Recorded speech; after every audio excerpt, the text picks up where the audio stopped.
Hi, good evening, guys. I just want to give you guys brief reasons for. I think I got four positions trade. EURGBP long. This one is since last Friday. AUDCAD was yesterday for a short, and then NZDCAD was today, short, and gold is today long. I'm going to give share with you my thoughts. Okay, so that hopefully you can catch this kind of trades setups in future when you see the charts. Okay, so I'm just going to go to the trading view first. So we shall start. So EURGBP is one of them. I'll just take EURGBP, so that I'll just line it up so that you guys can see more clearly later. Okay, so EURGBP is one of them, and then AUDCAD, yeah, AUDCAD is the number 2. Okay, gold number 3, and NZDCAD number 4, right? EURGBP, AUDCAD, gold, and NZDCAD. Alright, 1, 2, 3, 4. Yeah. Okay. So I just shall begin with EURGBP long. This was taken last week. Okay, last week I already took a long. As you can see from EURGBP on the weekly, right? Yes, we are in a down structure in this case, but this down structure has been met with very weak sell momentum going towards this previous this demand area. Okay, this demand area. So when price went down, so this is the order flow. When I see this on the weekly, where I saw this as an order flow to go higher, and as you see that after that order flow, price did go down, but look at the momentum that is accompanying it while it was going down. It was very weak. Okay, price is very resistant to go lower than whatever it is right now, and then just an inside bar from here, and then we can see an inside bar fakey around here, and then price came back to the mother bar. So this is where I knew that probably people are going to sell here, which I took a buy setup in this example. So I entered it last week where the sell momentum is very weak around here. This is where I look for a suitable price action signal in the lower time frames for me to go into the long setup. Okay, so when I look at this, right, so how do I enter this, right? So when I entered this, I knew that this is going on the downtrend, so this is where we are not going to enter yet. Okay, we have to wait for confirmation, and then I see this push in the lower time frame. Okay, so this is the one, the push that break that kind of change the sentiment for this downtrend, and then price make a high low on the inside bar here. Okay, see there's an inside bar here, and then price is within the mother bar here, and then so I just put a level around here, and then I'll just wait for price to retest again, because at this price there's no way that we are going to take this buy, because there's a weak buy momentum here. Okay, and then I entered here when I see this engulfing, which is on the wrong place, and engulfing for a bearish engulfing is much more stronger when it's on top of the strong push. So this is not the right kind of price action signal I'm looking for, which is why I entered the buy around here last week. And then I'm hoping what from that my stop loss is below this level, and I was kind of anticipating for price to break past this mother bar to continue this uptrend towards the upside. Okay, and while the price has reached here, I've already closed partial most of my positions, and then leave the rest of it, and I did not enter since after that, because I do not like to enter when price just go up and up and up, so I just leave it. Okay, so that's for EURGBP. So the second thing is for NZDCAD. Okay, NZDCAD, why do I take a buy? Why do I take a sell signal? Okay, if you look from this NZDCAD, okay, if you look on the structure of this market, okay, if you look at the structure of this market, if you look at the structure of the market, actually in general, like most markets right now is moving with very weak momentum from all except for USD, which is very strong. Okay, except for USD, which is very strong, and yen, which is very strong.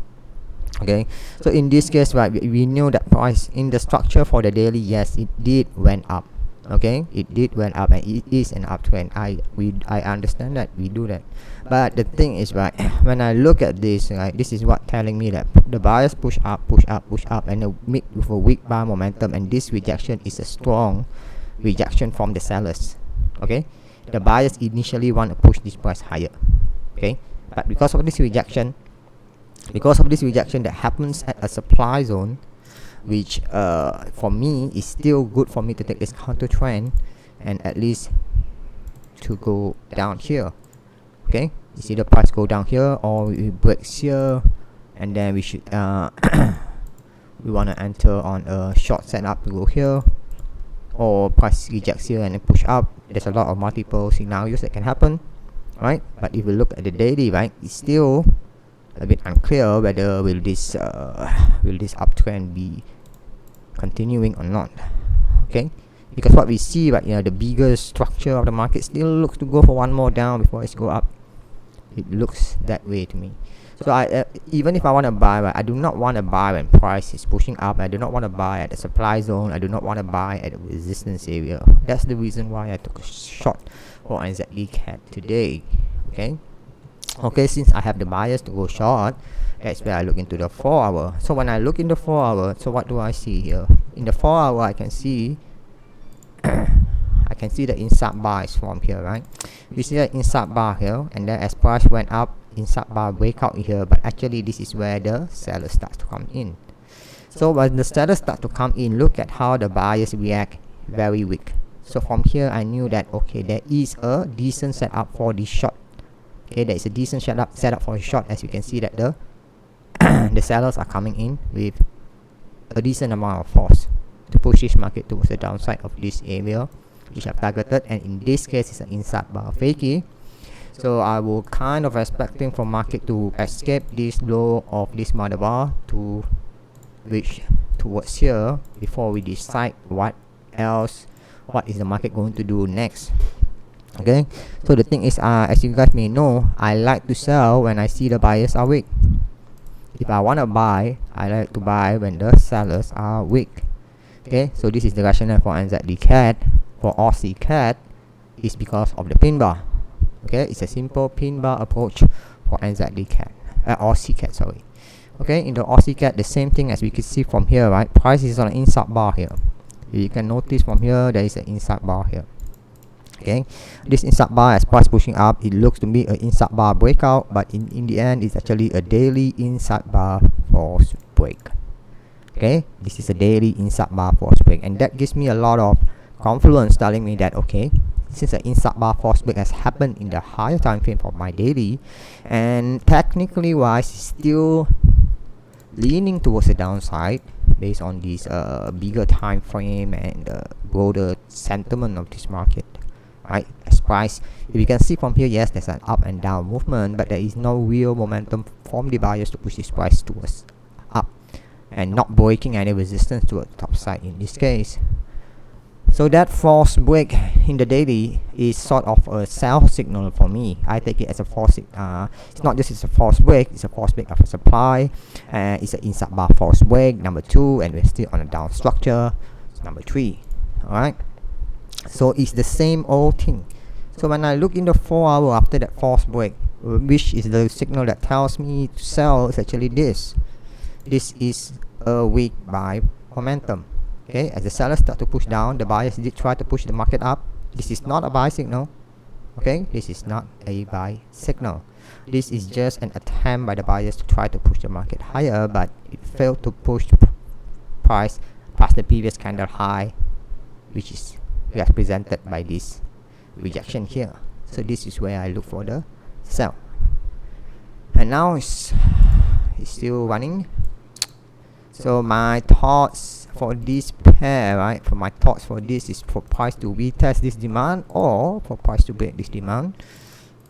Okay, it's either retest or it break this demand, and then we can look for a continuation pattern of this long term down structure. Okay, which is quite strong. So that goes for AUDCAD. Okay, for gold, I'm going to give you my reasons for buying gold. My reasons for buying gold, the information that I have, that I take from buying gold, is just based on this pin bar rejection here. Okay, this pin bar rejection here, actually in terms of the relation from my buyers, is only based on this 1 2 3 candle. Actually this 1 2 candles is enough. This candle in the daily shows me that the sellers are overwhelming. There's a lot of sellers pushing the prices down, and then this candle which happened yesterday shows that the sellers did try to push the market down, but somehow or another the buyers pushed the prices back up. Okay, so there is no breakout in this case. Okay, there is no breakout in this case because price does not close below the low of this previous candle. Since I now know that the bias is towards the upside, and since I know that the momentum is shifting towards the upside, and I know that the momentum is on my side for the buy in this case. Alright, so when I look at this 4 hour, what do I see? In this 4 hour, what I can see that we can see a flip zone. A flip zone is where a previous supply changing into a new demand. Okay, this is the flip zone. This is the flip zone. Drop here. In this case, price break now become a rally base and maybe become a rally. Okay, so drop become a rally base rally. So my target for this pair to go is to retest the previous supply, which is around here. Okay, yeah, is it ambitious? Maybe, but let's just see how it is. Okay, so that is for gold. So EURGBP, AUDCAD, NZDCAD and Gold, I've given you my rationale for how I look into a buy. So the thing is, the one that you can take away from this, right? You do not need a lot of information to make your trading decisions right now. You only need the current price action, the current momentum, the current sentiment between the buyers and the sellers, and then make your trading decision from there. Okay, rather than you look from left, up, down, right, center, and taking so big an info just to make your information right now, your trading decision right now, that just doesn't make sense. All right, so take faith from this, and hopefully that you guys can emulate this kind of trading setup moving into the coming weeks or the coming months as we go along. Okay, because as I said, and you can see that right now there's an inside bar breakout in the H4, which is quite good, which tells me that price may look to reverse after this downtrend, because that's the role of inside bar, a reversal or a continuation. In order for this downtrend to continue towards the downside, it has to break out of the inside bar. There is a continuation, but there's no continuation, and that's why I took a buy for gold. Alright, so that's it from me. I hope you guys can take faith from this, and we shall see how in the coming few weeks how this goes along. Alright, cheers.